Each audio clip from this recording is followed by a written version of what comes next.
March 1986 brought us issue 26 of Crash. The cover of this one was based around the spoof American TV presenter Max Headroom, popular on TV at this time, although personally I just found him annoying. This issue had a preview of the upcoming game based on Max Headroom. There are many games reviewed and a total of 8 Crash smashes. Let's find out what they were. This month we don't have any 10th place games, but there are 4 games in joint 9th place, with 88%. The first is Desert Rats from CCS. This is a strategy game and a follow-up to Arnhem, a Crash smash in issue 17.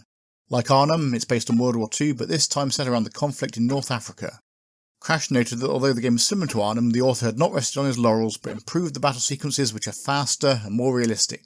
They felt that one omission was the lack of simulation of air support, but this was mainly due to the limitations of trying to fit it all into the Spectrum's memory. On the whole, they described it as a superb game that could have been even more substantial. The detailed manual certainly shows the breadth, depth and historical accuracy the developer put into this game.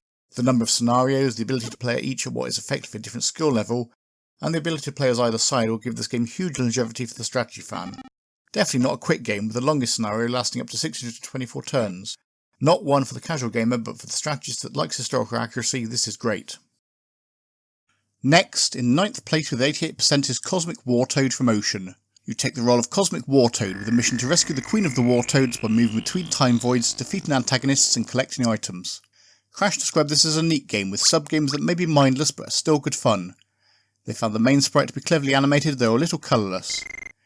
They drew comparisons between this game and Frankie Goes to Hollywood from issue 19, mainly due to the number and variety of original sub-games. They found it quite difficult to start with, but a game that would hook you if you persevered. On the whole, they found that lots of nice touches add up to a compelling game.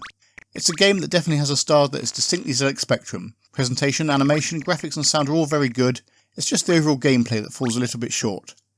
There's a variety to the different time vacuum rounds, but ultimately it's a Blast the Aliens game. The size of your character is slightly larger than the antagonists, so it's not always easy to avoid them or their bullets. It's a good enough game for a few goes, but I'm not convinced of its lasting appeal. Also with 88%, so again in 9th place, is Enigma Force from Beyond Software. This is the follow-up to Shadowfire from issue 17 and picks up where that game left off. General Zoff, who was captured last time, has escaped, and your mission is to recapture him. Crash found it tricky to get the hang of controlling the characters, but once mastered the game was fast-paced. They felt the icons were gimmicky, but liked the fact the game was playable in its own right, even if you hadn't played the prequel. In fact, one reviewer who hadn't got on with Shadowfire said that they played this game solidly for a few hours. The ability to use a joystick instead of the icons made this game a bit easier. On the whole, they described it as difficult at first, but rewarding, and a game that may be easier to solve than you think. Although bearing a resemblance to Shadowfire, this game moves a lot faster once you get through the unnecessary intro sequence. The screen layout reminds me more of Houston's Astro clone than Shadowfire. The perspective views makes the room seem quite small, and it occasionally seems to be tricky to position yourself to get through the doors. On the whole, it's an easier game to get into than Shadowfire, but that doesn't necessarily mean it's a better game. I certainly don't dislike the game, but I find Shadowfire slightly more compelling to play, and if I had to pick one, would probably choose that. The Worm in Paradise is the third in the Silicon Dreams trilogy from Level 9, being a follow-up to Snowball and Return to Eden. This is set after the other 2 games on the planet of Eden, which is now run as a benevolent bureaucracy. Although this game is in 9th place, that is only because the scores taken as a percentage come out as 88%. This adventure game was given 9 out of 10 and a Crash smash. Crash were impressed by the vocabulary, story and descriptive depth of the game, but were less impressed by the pictures, which they described as poor. But on the whole, they found it to be responsive and a really good adventure game. As a follow-up to Return to Eden, it's a shame that this game has reverted back to the standard Spectrum character set. The graphical style is not great, being too blocky for the Spectrum, and just coming across as ugly. It's good that you can type ahead and don't have to wait for the graphics to draw. It's a game with an expansive set of locations, and is a worthy final part of the Snowball trilogy. In 8th place with 89% is the Ark of Yasod from Thor. This is a follow-up to Nodes of Yasod from issue 19. Once again you take the role of Charlie Fotheringham Groons, this time on the planet of Ariat, seeking out 8 crystals and a monolith. Crash observed that there wasn't a great difference between this game and Nodes of Yasod, with some graphical enhancements and improved animations, but felt that owners of the original game may feel cheated if buying this. They were impressed by the title screen music and found the game interesting to play and enjoyable to map. They recommended it more for people that hadn't played Nodes of Yasod, as it was just too similar. The game doesn't seem very dissimilar from its predecessor, with the same protagonist, a similar set of rooms and platforms, and an underworld vibe to the game. The graphics and sound are of the same high standard. The game itself is okay, may be fun to explore for a while, but there doesn't really seem enough variety to it to keep me excited. Have a look if you like the predecessor and want more of the same, or enjoy games like Underworld. In 7th place this month is another Crash smash. This, with 90%, is Spitfire 40 from Mirasoft. This game allows you to take to the skies in the cockpit of a World War II Spitfire, battling enemy fighters. Crash found this fast, fun and playable. In fact, the best simulation in years with detailed screens and mobility. They felt it to be an accurate simulation considering the limitations. They described the graphics as excellent, but felt the explosions could have been more realistic. They summarised this by saying that Spitfire 40 is definitely the game to buy now if you want a flight simulator. One challenging playing this game is that you can either see the cockpit or instruments, but not both at the same time. I can see why they did this, but it does make it hard to fly your plane effectively. Whilst it's not a bad little game, the lack of features on the landscape make it difficult to get any feel of speed. It's a game that would have been okay at the time, but not one that really stands up well or is worth playing today. In 6th place with 91% and a Crash smash is Sir Fred from Microgen. This is a fairy tale in the form of an arcade adventure. You play Sir Fred and have to rescue the king's daughter from the evil Hugh Dunwit. Crash described this as an excellent arcade adventure with lovely graphics and incredible animation. They found the puzzles tricky even as the plot of the game is unoriginal. They compared this to Jet Set Willy but with superior graphics, although noted that there were better platform games on the market.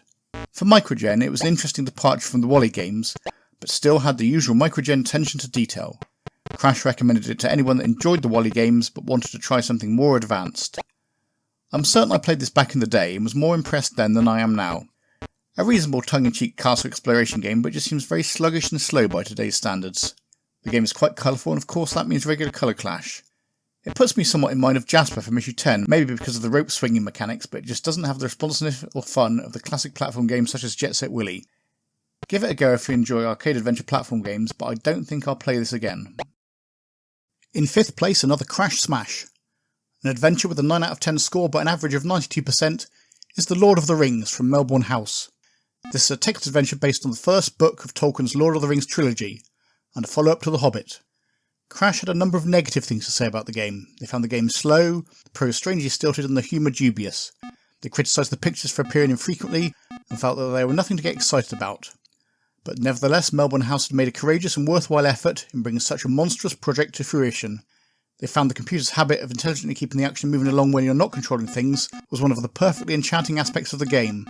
Despite their criticisms, they gave the game 10 out of 10 for addictive qualities, and 9 out of 10 in all other categories. This game does feel like a step ahead of The Hobbit, and the ability to switch between the four main characters is novel, although not really impactful in gameplay terms. The game is presented well with more columns of text in the main output, and nice graphics representing each of the hobbits in your party. My real criticisms of this game are the fact that it's so slow, and the pictures shown at some locations are awful. Nevertheless, if you like the original Hobbit game or the books by Tolkien, it may be worth a play. There are 3 smashes in 2nd place with 93%. The first is Winter Games from US Gold. This is a sports simulation based on the Winter Olympics. There are 7 events: ski jumping, hot dog, speed skating, figure skating, free skating, bobsled and biathlon. Crash were not impressed by the menu and medal screens but found the game very good with beautiful backgrounds on the outdoor events. They found all events to be high quality, although many need an accurate control and split-second timing. One reviewer rated this the best sports simulation to date, with the exception of Hypersports. They found the constantly appealing challenge of trying to break the record made this game highly addictive. Every category rated above 90%, and overall they described this as a great package. I like the feel of the game, although I'm not convinced about some of the individual events. Back in the day I played this much more on the Commodore 64 with a joystick. The Spectrum renders the winter-themed graphics well, and the hot dog, ski jump and biathlon events are particular standouts. I don't find the Spectrum to be quite as responsive as I remember the Commodore 64 being, and I struggled with the biathlon, which I always used to do well on back in the day, but nevertheless a good game for fans of the arcade sports simulation, in the vein of Daley Thompson, Hypersports and others, and one I've enjoyed coming back to. Next, in 2nd place again with 93% and a Crash smash, is Movie from Imagine. This is an icon-driven isometric 3D game with a New York gangster theme. You play a private detective who has been hired to recover an audio tape from a gangster's headquarters. Crash found that there's a lot of fun to be had in exploring the 200 locations that made up the game. They felt that the icon-driven control system was straightforward but could sometimes get a bit tricky. They rated the graphics and atmosphere of the game, although they felt that the sound was a bit sparse. They considered that this, alongside the other recently released Imagine games, put Imagine at the same level as Ultimate Play the game. This was not a game that I played before, but I was quite impressed. It's a nice variant on the by now ubiquitous isometric 3D game, with this one offering a lot more interaction with you able to punch, shoot, pick up, drop and throw objects, and talk to other characters. The graphics are superbly done and do a great job of creating that film noir feel. Quite a slow-paced game compared to many, so maybe not one if you like pure arcade action, but as a slower, more exploratory game this is hard to beat. The last second place entry, again a smash with 93%, is another from Microgen. This is the final entry in the Wally Week series of games, 3 Weeks in Paradise. This is an arcade adventure featuring Wally Week on holiday on a tropical island with his wife Wilma and son Herbert. Wilma and Herbert have been captured by the local Can Nibble tribe, and you take the role of Wally in rescuing them. Crash loved this game.